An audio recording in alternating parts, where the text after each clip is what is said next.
Welcome to One Word a Day. I'm Sophie, your pilot into the universe of Chinese. Today's character is Tian, sweet.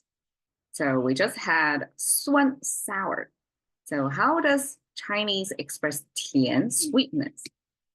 We have gan on the left side, which is contemporary Chinese and the traditional Chinese switched their position. Gan was used to be on the left side. Gan itself already means sweet. We have the mouse symbol. You can see this two symbols look the same, except that there are more space in this. So the mouse symbol, I will describe it as a smiley face with the corners of the mouse turning upwards. So this is how Chinese describe the mouse. We have a horizontal line in the mouse. So that means, according to scholars, and I buy it, that this is kind of like a sugar cane stuff, like a candy stuff, ancient times. If it tastes good, people will keep them in their mouths for longer. So instead of eating it as food, right, we just devour it, eat it down, not keeping it in the mouth for long, right? Because we want the body to use it, turn it into energy, versus if it tastes good, which is assumed to be the sweet taste, then we're going to keep it in our mouth for longer until it dissolved. So this candy chewing habit was described, and that inferred as the taste of sweet.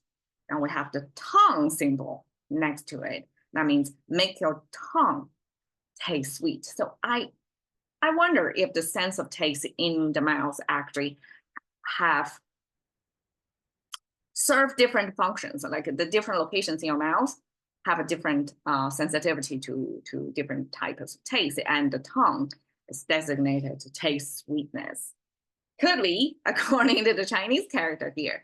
So the tongue symbol is expressed by the mouth symbol, and then a pointer, like literally a pointer, right? So this is, you can imagine as the thumb, not thumb, the finger, and then have this needle thing on top, kind of directional, like pointing at something. The horizontal line is an indicator to say this is like in there is what we're talking about. You can view it in different ways. It's an abstraction to means from one space entering into another space.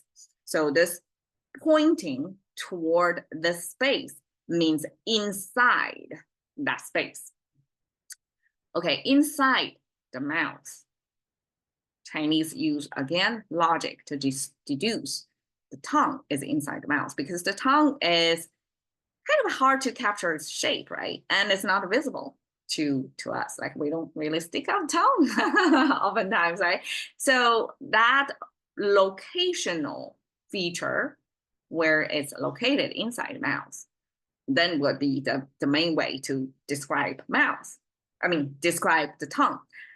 Now you will say, we have teeth inside the mouth as well. Like, why not? We have a whole set of characters, like different ways to describe different types of teeth in ancient Chinese. So that teeth symbol already covered. So tongue is the one thing that we couldn't visualize like that. So inside the mouth becomes this logical deduction to mean that's the tongue, nothing else, because everything else is already covered. So the sense of the tongue holding the sense of sweetness made our character of sweet. Tian, okay. We have Tian Mi. It's a title to a popular movie describing the migrants from mainland China seek their living in Hong Kong. So Hong Kong was way more prosperous to mainland China back in the, 50s, 60s, especially during the decades when China mainland was closed off to the rest of the world. So people are kind of caged in, and it's planned economy, meaning no incentive to do whatever because everybody was poor, stay poor. And whoever had the ambition to make a difference, to make something out of their life, they may seek to emigrate to other locations. So emigration from China has been long there. So this story is about these two of course, it's a love story because it's 甜蜜蜜, it's a sweet, and 蜜蜜 is like honey, sweet honey. It has a rhythm to it, right? It sounds sweet already. Is the story about the girl and the boy, how they seek their livings by learning Cantonese. It's a different dialect as well, make a living almost like in a foreign country, but kind of share the same Chinese cultural root. And from this super underdeveloped place to this way more advanced society, complicated society. So that's their love story.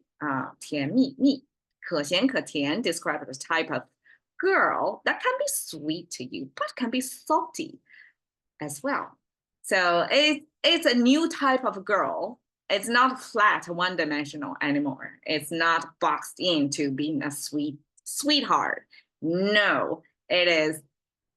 They can bite, they can be salty, they can be hard to deal with.